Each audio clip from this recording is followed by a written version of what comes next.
Morning, children. It's another time in God's presence this morning. I know you are happy to be here this morning. I'm happy to be in God's presence too. Let's sing our song. It's quite some time that we have sung this song, our normal children's song. So let's remind ourselves of one of the songs that we used to sing at the children's department. Hello, hello, children. I know you are responding, yes. How are you this morning? Yes, I'm fine this morning. Oh, it's good to be in God's presence. I know we are all doing fine. God that has been keeping us, we continue to keep us.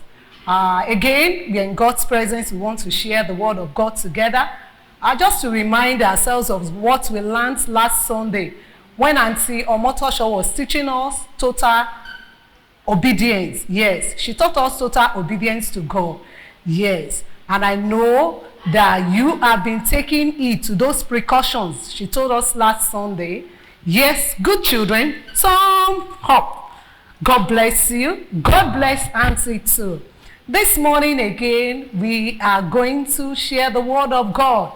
And this morning, by the grace of God, we are going to share the topic, total trust in God in times like this. Of course, we all know the time that we have.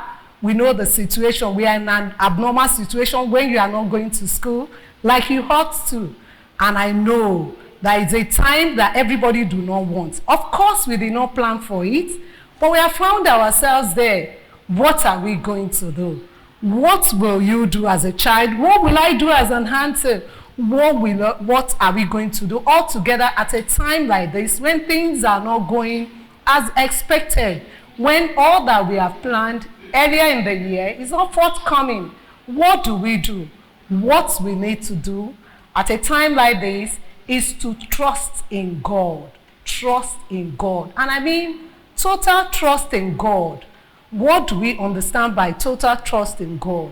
It is a complete confidence in God.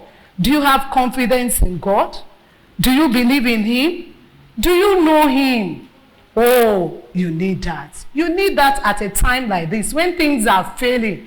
It is not a time for us to be arguing. It's not a time for us to be fighting.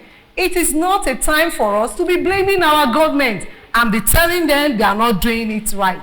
But it is a time for us to focus on God. It's a time for us to believe in God. It's a time for us to put our absolute trust in God. I mean a complete trust in our Maker. He is the Almighty God, the one that reigns in heaven. He rules in the affairs of men. He is a faithful Father. He is taking care of you, I know. And He's taking care of Auntie Tayo too. Yes, that's our God. He is a faithful God. Now, we have many people in the Bible that have trusted in God. And we see these people coming out of the situations just as we are now. You can read of Abraham in the Bible. The Bible said in Genesis chapter 15, verse 6, he says, and he believed God.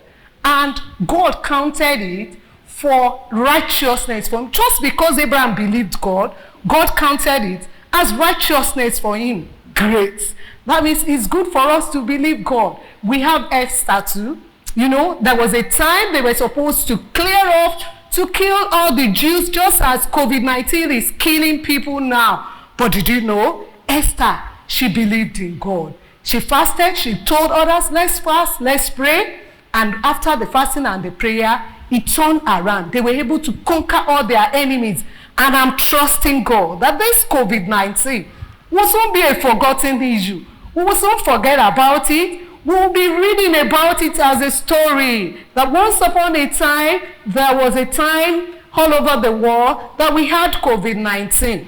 That is what my God is able to do. He will do it for us. He is a faithful God. I know you believe God too. Yes, that's what God is going to do for us all. And for as many that are sick of COVID-19, we are praying for them. That the Almighty God, the one that rules in heaven, He will heal them and He will make them to be whole. Amen. Did I hear you saying amen there?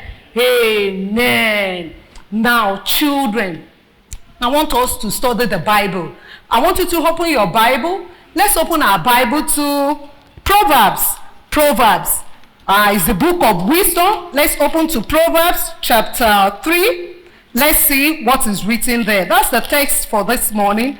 Please open your Bible and follow me with your heart.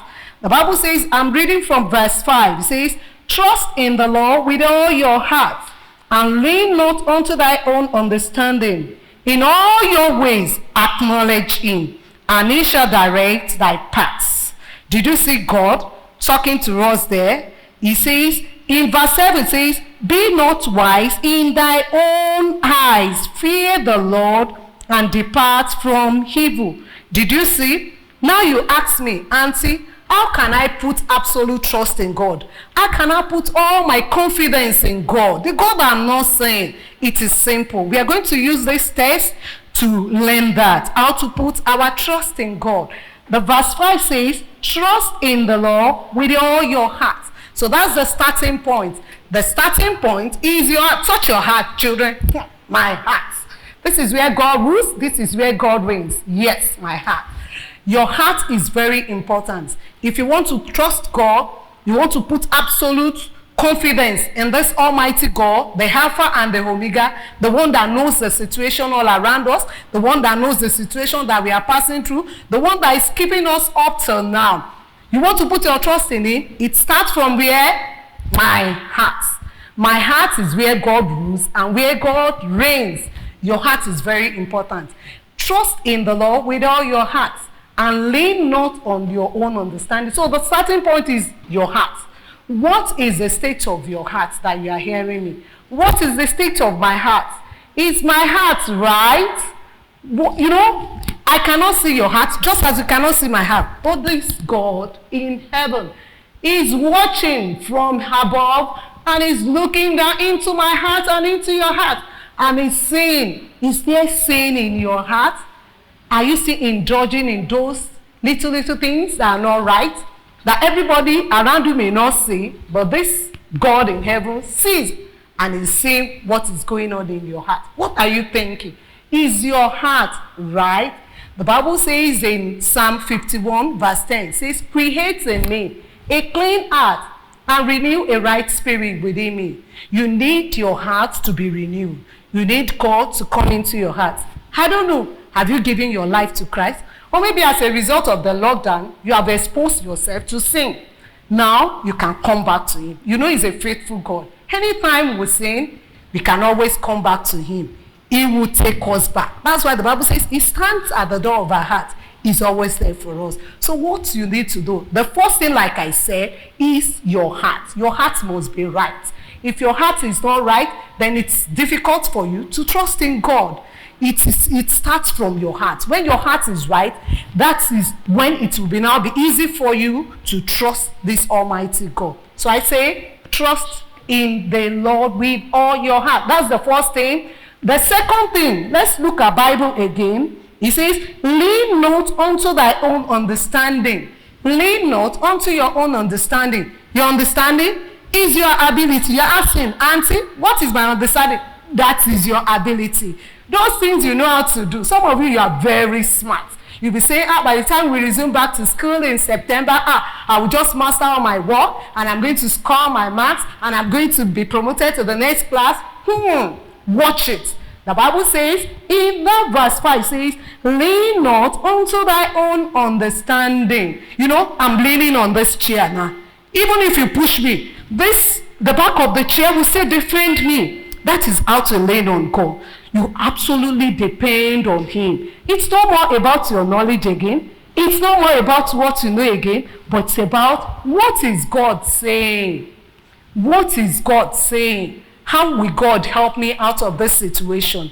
That is how to lean on God. When you don't depend on your ability, when you are not thinking, I know how to do it, when you are not saying, I'm very smart, you know, my parents can provide for us in the house, we can eat, we have everything at sufficient in our house. No, when you lean on Him, when you depend on Him, absolutely. It's not about your knowledge, it's not about what you have again, but about this Almighty God in heaven, who is able to take care of you. Now, the third thing that we can see from this Proverbs chapter 3, verse 6. Let's look at verse 6.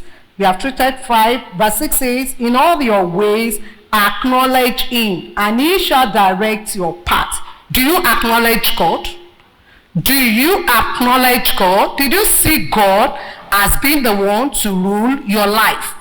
Did you see him as the one to lead and guide you? The Bible says in verse 6, it says, in all your ways. That means total. Everything about you, you acknowledge him. That means he's the one that will provide for mommy. He's the one that will provide for daddy. He's the one that will help you in your studies. He's the one that will help you so that you will not contract this COVID. He's the one that will take care of you. Acknowledging God in all our ways, admitting the sovereignty of God. Did you believe God that is in charge of the situation in the country? Did you believe him that he will take all these things away? Did you acknowledge him? Did you know him? Oh, you want to acknowledge God? You have to do that by reading your Bible. Do you still study your Bible? Or it's only Start Time, Go TV, enjoying Orisun, and all others? No. If you want to acknowledge God, you cannot acknowledge the God you don't know. And the only way to know him is by communicating with God. Is by reading the scripture. How much of the scripture have you learned during this period? Or it's all about watching, play, enjoying yourself, eating and drinking. No, I know that is not good for children of God. So what are we saying? Take heed to these 3 things that I've said. The first thing, like I said, is the state of your heart. Let your heart be right with God. If you have not given your life to God, or you are backslided as a result of what you have been doing during the lockdown, it's a time to come back to him. Repent of your sin. Ask him to come back into your heart and ask for the fullness of the Holy Spirit. Children, you know, we cannot do it on our own. The Holy Spirit is what Jesus sent to us when he was going. Said the Holy Spirit will always be with us. So the Holy Spirit will help you. The Holy Spirit will remind you even to read your Bible, to pray, and to do all that is needful. God bless you, wonderful children. I want us to pray. Let's close our eyes and pray. Gracious Father, we want to thank you for your word that we have shared together. We pray that the entrance of your word, it will give light unto these children as they have heard your word. Your word will be a light that will shine on their path. And Daddy, you will make them to be simple so that they will have understanding of that which they have learned this day. I pray that as they go into the week, they will be able to depend on you absolutely in the name of Jesus Christ. Amen. Oh, sorry, children, our memory verse. Sorry, the memory verse is taken from Genesis chapter 15, verse 6. He says, and he believed God, and it was counted to him for righteousness. That is Abraham. He believed God, and it was counted to him for righteousness. God bless you. Bye, children.